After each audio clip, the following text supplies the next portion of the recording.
當未慣靜默靜得聽到心跳更加倍緊張，微信自在在於天生天養，難以約性強。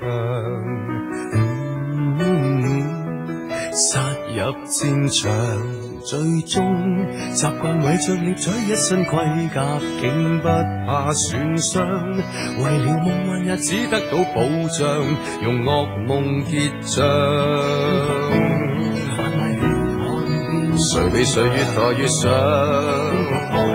那獵物也是獵人，打破了樹林，浮在半空寄生貨櫃箱。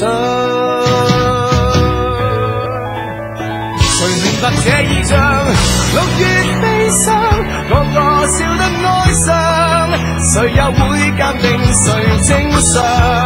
不知替哪個着想，欲求未滿，剩下砒霜，當初